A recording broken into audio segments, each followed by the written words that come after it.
lagi yang kaya. You tengok macam ujian lumbai.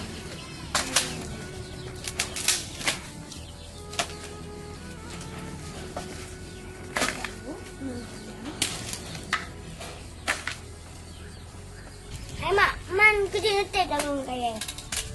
Kau nak ambil orang tu? Apa negah itu dia? Kadang-kadang napeng naga. Naga napeng kita. Lagi guna persiapan tu.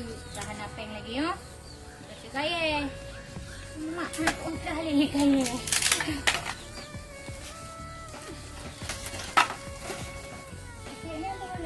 Hai mak, darah ni bukan balong, belum dua kai. Man ron aja berakai. Aino. Tapi kau pegang mama kah berakai? Jika badung draurung kan mama ko. Pegang apa kau yang nya mentang? Hai mak, puana. Dia nak beritahu ron kan jauh dulu. Mana dia lagi kan? Saya akan menasabah becut.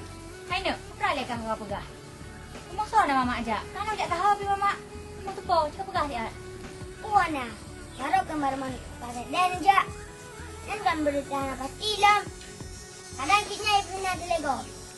Oh, ni lagi yang bocek kan? Ni habar lagi kan? Ni hanya tak iya yang bocek. Buat dapat tempat juga nak habar lagi kan? Habar malai. Kan kita boleh tinggal usaha lah. Pokoknya aja aja. Supaya ya baik biasa nah. Orangnya mah. Cek keban. Baru dah kaya aja berkata. No, belum pernah habar dekat hek tu. Kali mengkrek di play udik juga. Eh, buat macam apa boleh lagi nak bayar? Alo, ya, kaya mấy cái đâu?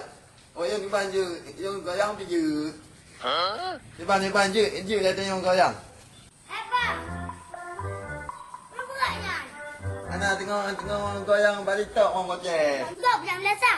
Lumayan ngerona. Ya goyang kena. Biar rona hana ada bagai. Ha, dia kocek, yang minta peng mana? Ai cái peng ah? Yang minta peng con có yang. Tapi nak lumpat je, kena ya goyang. Ban dư mana? Mana ni tu bukan dia tanah dư. Nak apa nak? Lumpat, lumayan lumpat goyangnya. Betul semayang. Man dia kocek han dư man cái có yang. Yang minta peng. Hanya dalam ni dia nak goyang. Oh, cik. Goyang. Anak muda. Macam ni. Mai nong có yang mai itu cok man.